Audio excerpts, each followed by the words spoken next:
வணக்கம் ஃப்ரெண்ட்ஸ். இப்போ நம்ம பார்க்க போகிற லேண்டு பார்த்திங்கன்னா 1 ஏக்கர் ப்ராப்பர்ட்டிங்க. இது எங்கேன்னு அமைஞ்சிருக்குன்னு பார்த்தீங்கன்னா கோயம்புத்தூர் செட்டிபாளையத்துலேருந்து மலம்ச்சம்பட்டி போகிற வழி இல்லைங்க. செட்டிபாளையத்துலேருந்து ஒரு 5 மினிட்ஸ் ட்ராவல். பஸ் ரோட்லேருந்து பார்த்திங்கன்னா ஜஸ்ட் ஒரு 50 அடியிலே லேண்டு வந்துடுங்க. அந்த லேண்டுக்கு போகிற பாதை பார்த்திங்கன்னா சைட்டுக்குள்ளே போகிற மாதிரி தான் இருக்கும். உங்களுக்கு ஃபுல்லாக வீடு குடியிருப்பு ஏரியா வழியாக தான் நம்ம ஒரு 50 அடி போகிற மாதிரி இருக்கும். மெயின் பஸ் ரூட்டு அந்த வீடெல்லாம் தெரியுது இல்லைங்களா, அதுதான் ஃபுல்லாகவே டிடிசிபி சைட்டு வீடுக்கான ஏரியாவில் தான் நம்ம உள்ளே ட்ராவல் பண்ணுற மாதிரி இருக்கும். ஒரு 50 அடிக்கு 2 ரோடு அப்ரோச் இருக்குங்க. இதுக்கு இந்த ஸ்கெட்சில் பார்த்தா உங்களுக்கு தெரியும். மொத்தம் கரெக்டாக 100 சென்ட் 1 ஏக்கர் இருக்குங்க. ஃபுல்லாகவே சுற்றி வீடு தாங்க. இது பின்னாடி அந்த தோட்டம், அந்த பக்கம் ஃபென்சிங் தெரியறது அதோட எண்டுங்க.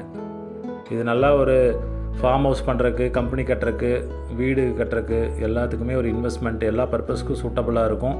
இங்கே சென்ட் பார்த்தீங்கன்னா 10 லட்சத்துலேருந்து 15 லட்சம் வரைக்கும் போயிட்டுருக்கு. ஒவ்வொரு ஏரியா பொறுத்து மாறுதுங்க. இதோட ப்ரைஸ் பார்த்தீங்கன்னா பெர் சென்ட் 1,80,000 சொல்கிறாங்க. நெகோஷியபிள். கரெக்டாக 1 ஏக்கர் இருக்குது. விருப்பம் இருக்க நண்பர்கள் கால் பண்ணுங்கள். நன்றி.